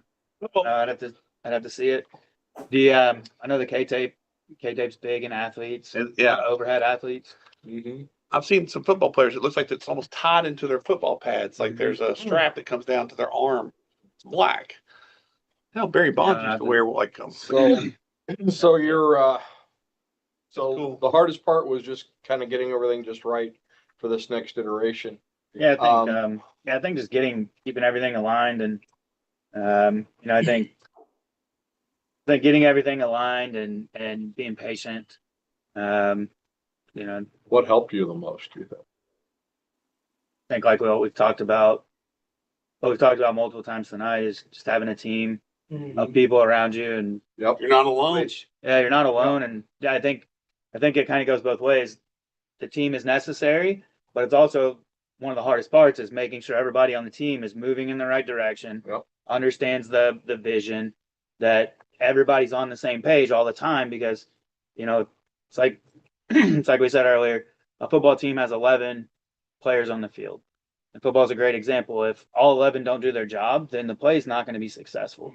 One person goes off and does something else and the play's blown. It's kind of the same way as if, we've got 8 people on our team right now. And if one person's out doing this, then us as a team, we're not going to be ready to take advantage of whatever opportunity comes, or we're not going to be able to execute. And I think that's been a challenge, is just keeping everybody on the team page at the same time. Yeah, so our team's awesome. Actually, it's a lot of people that are very bought into what we're doing. They believe in the mission. We've got Gary, my business partner, is down in Florida. We've got Archie, he's in charge of operations. He's located in Virginia. Maddie, our marketing director, is in California. Arslan, our CFO, is in Arkansas. Josh is our biochemist. So we have a supplement line that goes with our brief. So it's an internal and external support. So, our briefs are aimed at proper movement and our supplement line is aimed at reducing inflammation and improving performance. So together, I think it's a good synergy. So Josh is down in southern part of Florida. Sharmila, she's our in-house attorney. She is also down in Florida. And then Don and I are both right here in Nicholasville, Kentucky. That's awesome. How hard was it as an inventor to get to that point where you had to make that decision? Okay, this is ready to move forward, or do I keep tinkering with it? Because I have a lot of clients that have that issue. Some just never give up, Mm-hmm. and they're continuously changing it and never moving forward. But there's this sweet spot where you start to commercialize it. I think Don does a good job of telling me, come on, we just got to go try it. We got to go put people in it, go test it. give feedback. Cause I think we Otherwise you could, end up like the kinetograph. well, yeah, we could sit here, we could sit here all day, even when we're going through what type of material should we use? Like, should we Right. use more of a cotton material? Should we use more of a nylon material? Should we use like the compression shorts from Under Armour or, yoga shorts from Lululemon? Like, what type of material should we use? And we could test that for the next 3 years and have reasons why we should use any of them. And I feel like at some point it's just like, let's just pick one and go with it and let the customer tell us what they like, what they don't like. Like, it's probably not going to be wrong. And You gotta let the market dictate which direction you're going. right. And if you Isn't that amazing how it does that? if you can Yeah. get 80 or 90% of the It way does. there, Becomes your teacher. then let the customer tell you Yeah. how to improve from there. But 80 to 90% of the way there is still 100% better than what anybody had before. That's right. What is the average age of who wears the product? That's a good question. So in the shows the sales and shows that we've done, it's been a lot more broad than what we had anticipated. We kind of went into well, that's where we had assumed, and that is the majority. But we've had, 16-year-olds come up to the booth asking us. Why not? Oh, Yeah. and it's Why not train yourself at 16? and they're sitting all day. Their backs are hurting. Then they start to lift weights. They're not strong enough. No, but- to use them form. So but they're If They're it's having preventive these maintenance, who I think, cares when it We- goes? We had a conversation about Golfers that, would about want to hip. Oh, yeah. When you if you talked about that. Yeah. if you're training yourself, to set yourself up for success, right? I mean, if you get a base, if you can train yourself at 16 to 18 years old, even though Right. you're not fully grown, and to stand with your legs further apart so you don't have back pain or whatnot. It Fortunately, can't be. it's not a bad thing. It's not a bad thing. What would it hurt? I think now a lot of kids I say kids, younger adults, Yeah. people in their 20s, 30s, 40s Mhm. are definitely a lot more into Yeah. preventative and how are we going to take care of our bodies Oh. much more than we were 30 years ago. Is there a limit to how long you wear it a day? No, I've worn them around for Have you done 12, clinical 14, trials? 15 hours. No, not yet. Are you gonna try to get FDA? We'd like to move it into where we could get potentially insurance reimbursement or get it into a clinical setting to where either the briefs could be used in a clinical setting or the original straps that we had could be used for fall prevention in a hospital. Because in that case, the nurses and the clinical staff inside of those facilities that we've talked to, time to put on briefs and take briefs off is a hassle. So it doesn't You work. could make Well, them though, like if- diaper-ish, You right? can make it, we can make them diaperish, or if we can make them a strap where it's Yeah. 2 seconds Not even on, 2 involved with a seconds off. diaper. Right. And then it becomes a fall Yeah. prevention aid for helping people get out of bed and walk. Do you have a physician on your team? No, not right now. We don't. We'll have to find that. If Well, you're looking at like a class 1 medical device, you could probably piggyback off of other products that have gone through. you Absolutely. think that would be, so if we wanted to get in to be class 1 and then seek some sort of reimbursement pathway through Medicare or I guess Medicare first and then maybe commercial insurances thereafter, you think piggybacking on some device is the best way to do that? It depends. If there's some devices out there that have already gone through the process that have a similar theory of operation, because you're not invasive, you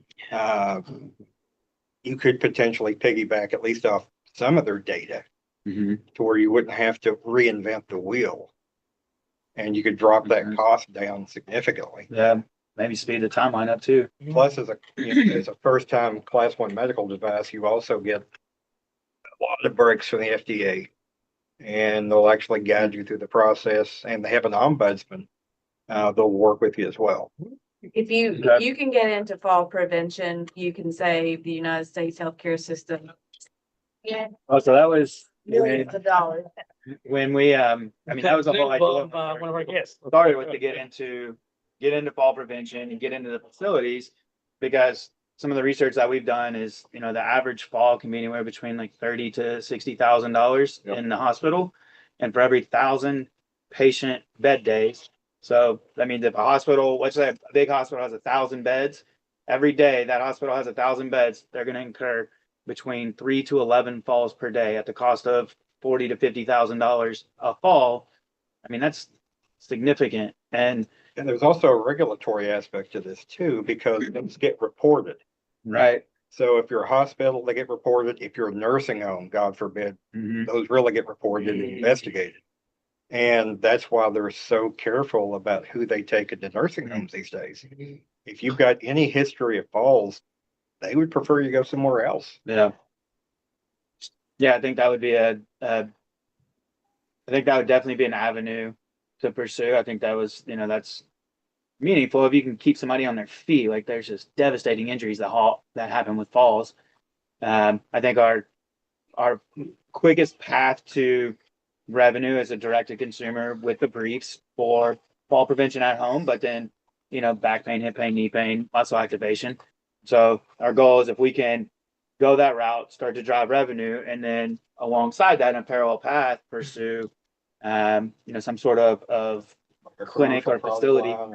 Yeah. So like, even if it's fall prevention at home, a lot of the insurance is managed. And a managed care organization will pay off the shelf. Just like they pay for Uber to get someone to the doctor. Right. So they will pay for this because it's cheaper in the long run. We need to prove out that it does help with. Yeah, people I on would their get a dog on that. Can I, You're looking I have a at question, Don? much higher margins. So. Yeah. Somebody's got a question. Yeah, we might as well open it up for the Q. Yeah, open it up. Yeah, let's open up for Q&A. Bennett, can you market this without a medical claim? Just like a consumer brief? 'Cause Yeah, I'd like to order it for myself and my wife because my wife is wobbly. Wobbly. Where's Yeah. where's your site? That Yeah, I think initially marketing it without claims is the route that we're going to have to go until we have validated metrics or some sort of efficacy trial that says yes, we can make specific claims. So that's what we've done at the shows that we've been at. We've just said this may help strengthen muscles, this may help you with this, and then we were able to talk to people. But I think that's the route that we're going to have to go initially. That's where the Class 1 registration can really help out because you can make medical claims. Once we're registered. And so you have a What a you new know, line too, you that's- know. you have a new line that's going to be coming out soon, and people can sign up We to do. get information on that line. Yep. So Kenovate.com, KINEDATE. I'd give us about a week and we'll have our new site up and running. And once that site's up and running, you'll be able to fill out a form and then kind of follow along on our journey. So our goal is to have a commercial launch later this year. Hopefully, before the holidays is our goal. We're still going through that manufacturing process that we were talking about, but it's coming along pretty well. So also, if you want to just send me an email, it's Bennett, BENNETT @Kenovate.com. Just send me an email and then we'll get you taken care of. Cool. All right. Well, A lot of kinetics today. a lot of Yeah, a lot of connect. Well, I kinetics. pointed that out actually. Yeah. to You Bennett. did it on purpose, Don. He came up You with said that this morning. Yeah. I was saying that Edison had a lot of products with You did that on purpose, didn't you? Kenny, and no, there's totally by accident. No. Totally by accident. He's correct. Yeah. Well, kudos, Bennett. This is. I wish I had. Thanks, Yes. man. It is Yeah, awesome. yeah, absolutely. Everybody give him a hand. Thank you. All right. All right. Love when good people make good stuff. All right. Any other questions in the chat? Anything else going There's on? been lots of questions and comments, but they've all been fielded like. Oh, good. Good. Yep. And my camera died on me in the middle of this, so Eugenia kind enough to lend me hers. That's a I think downgrade. that's called you broke. That is a I That's- broke the camera. that's a downgrade. yeah. That's a major downgrade. Oh, so anyway, You're a any, great bottle washer, but yeah, that's about it. So, any parting thoughts from anybody? I can say something now. I'll be back. Kevin, Yeah, so quiet. I have. Listen. Bennett's fantastic. Listen to him talk about that stuff. Preventive maintenance. It doesn't get any better than that. Mhm. You know, Absolutely. I love the journey he's on. You know, every time I've met him, you know what I'm saying? I guess I was there when you first kind of launched then. Yeah. That was like the first Yeah, launch, huh? Yeah, the state fair was Mhm. the state fair was our first. Yeah, almost a year ago. Well, a year ago this month. side by side with a lunatic, you know what I'm saying? But to hear your journey of, you know, what you're doing, how you're pressing on. Jim asked the question, when do you know? Yeah. When do you know? When you Yeah. stop tinkering, right? When Yeah. when to go. And I guess you go when you know you got something. You gotta know when to hold them and know when to fold them. Okay, There we Kenny. go. But you know when you press forward it and he's And right. Money. It's called feature creep, and Yeah. it's just like those TV remotes that have 111 buttons on them, Yeah. and they only need really like 3. Right. And when you get Mute. when you get the 3, Blast yeah, and volume. yeah, and when you get to that, then you go to market. Then you figure out what the other buttons need to be. And I'm just telling you, he's lucky. We're all lucky. And I'll keep saying this. I'll keep beating this dead horse to death. That there's people that care, like Dawn, Yeah. in this room, the mental health journey, to keep going forward. The journey is where it's at. And I'm a little luckier than you guys. I get to spend a lot more time with Don than you guys do, and Yeah. a lot more time than any of you on screen do. Like I work in this office with Don every day for the last He's 8 a- years, 8 years. 7 He's years. here. Yeah, He's in 7 here. You're not alone. Yeah. You're Most of the time, I think he looks at me like I have no idea what you're talking Right. about or saying, and he just kind of Nods nods his and nods. head. But we go with it. yeah, so here we are. But seriously, that It matters. The guidance, just the guidance of being able to have people that have done it and around you, I think, is the invaluable component that you've got to have. And luckily, now we have what we can do here and talk to everybody out there, and right. everybody out there can talk to everybody in here so easily. Yeah. So that's a blessing. Absolutely. It's so important. I mean, I keep pressing ahead. You keep pressing it. She's like, get a doctor. All right. Well, okay. Where do I get a doctor? Well, how do I get people to? I mean, I haven't tested anything what I've done. You know what I'm saying? I just push forward. Yeah. I keep Go. pushing forward, and I'm going to eventually push forward until I figure it out. figure it out. Same thing. Just keep going. Yeah, You know what I'm saying? Now, Kevin, you're I know people probably don't know this by now, but you're a cattle farmer. Yeah. And if they wanted to know And a more, soap shower expert too. yeah, we'll Floor to ceiling. Let's stay away from the orange soap, folks. Yeah. I will never forget that. Me neither. yeah, no, yeah. stay away from the soap and don't No, don't stay away from the soap, If- Don. If they want to find you, where can they find you? Oh, hempcattlecompany.com. hemp all one string. All one string. Company spelled out. Hemp Yeah. Cattle Company. Yeah, the first ever hemp fed beef. We're going to be putting meat and vending machines, pressing forward. I love that. We want to be there when the first vending machine. You will. We'll Goes have a special live. event. Launch Yeah. party. I'm buying food out Absolutely. of that. Yeah, Buying beef out of that. absolutely. Gonna be hit And, that. You like hit it with your hand, watch your can up. Mr. Francis, how can people get a hold of you? That's right. Well, I'm with the Gearhart Law now, so it's GEARHART law.com. And they're a pretty well-known boutique intellectual property law firm in the New York City area. But yeah, always looking for more business. When did you give up independence? Back in May, Nice. I just got to the point where I got tired of chasing people. Is Michael Uh, in there too? Michael Koblenz? Nope. He stayed out. He's staying out, but I'm been You working talking on to him a little bit about Okay. coming to the dark side. Okay. So it's at gearhartlaw.com. I All heard right. your name a long time ago, and I would have easily have gotten hold of you. I just couldn't remember. But after saw Michael, I was like, I remember his name.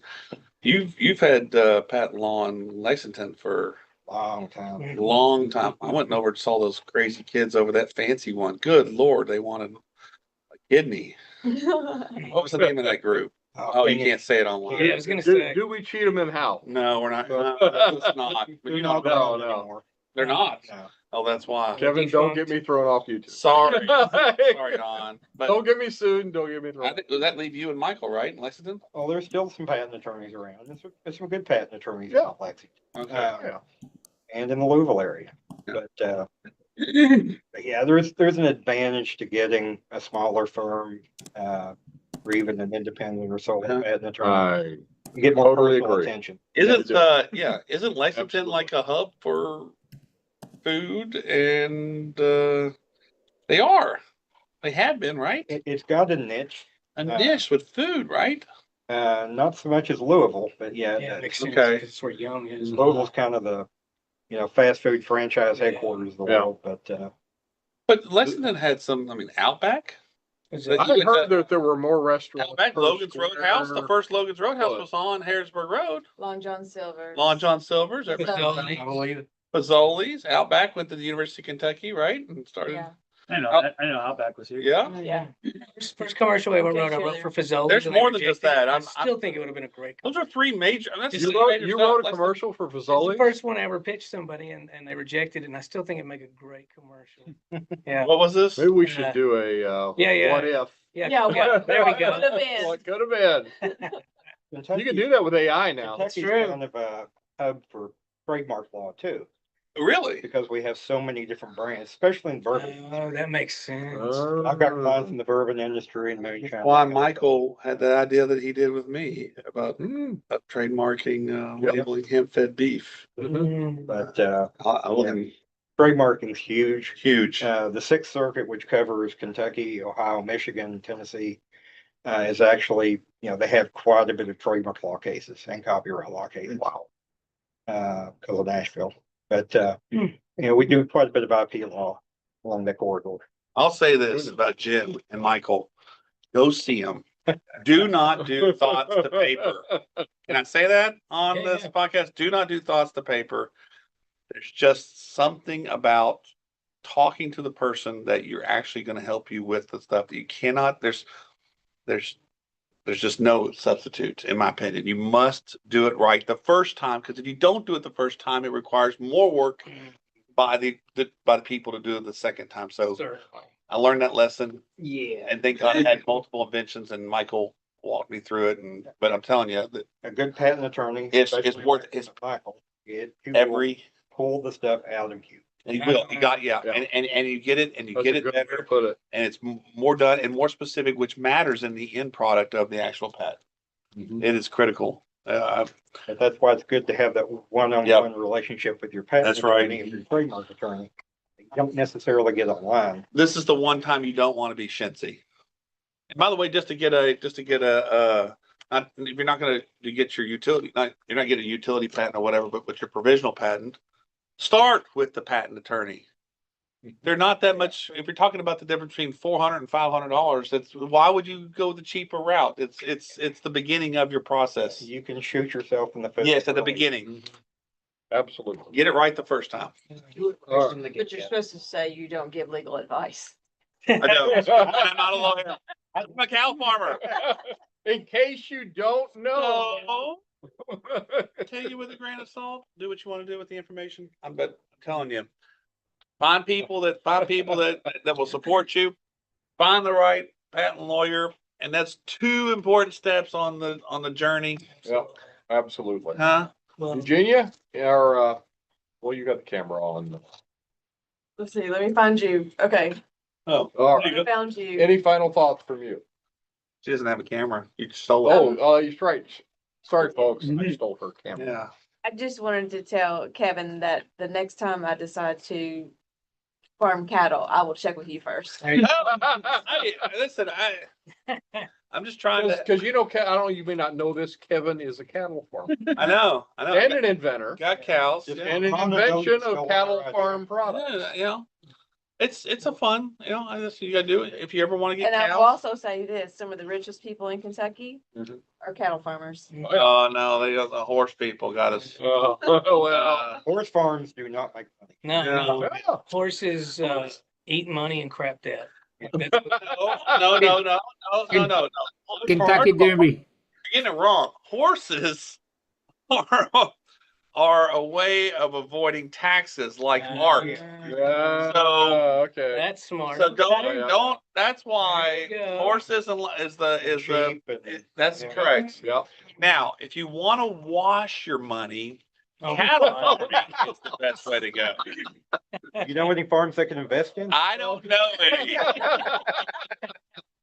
Kevin at hempcattlecompany.com. If you're looking for placement of your money, Oh, good. feel free. I run cash-based businesses, So now there's 3 agencies I'll be hearing and from. Don is going to jail. Oh, gosh. You do know the IRS was in town today. I just listen. I have no illegal immigrants, so don't come to my farm. Oh. Well, Leo, any final thoughts on your end? not really. I was just gonna say thank you so much, Eugenia, Kevin, Mr. Francis, Bennett. This has been great. Thank you all so much. Thank you Fantastic. guys. This has been fun. Yeah, absolutely. Remember, folks, our next watch for news and announcements. If you're not signed up, go to our website, kyinventors.org. Again, if you're on YouTube, like, subscribe, help us to build our tribe. Our next open meeting is going to be on September the 2nd, and our next Inventor Friday, September 12th. So be sure and sign up and register and do all those things that you need to do. Stay in touch. We've got some really cool stuff going on. I will give one teaser. We've got some news and some new announcements we're going to be talking about in the coming weeks. One of them, we're going to have a new studio soon. So we have some really cool equipment and some really cool stuff, and we can't wait to show it to you. So we'll no longer be able to call this the Bone Knives and Bearskin Studio. So thank you all again. Thanks so much for spending your Friday evening with us. We hope you had a great time, and we will see you at the next video. Thank you, Dan.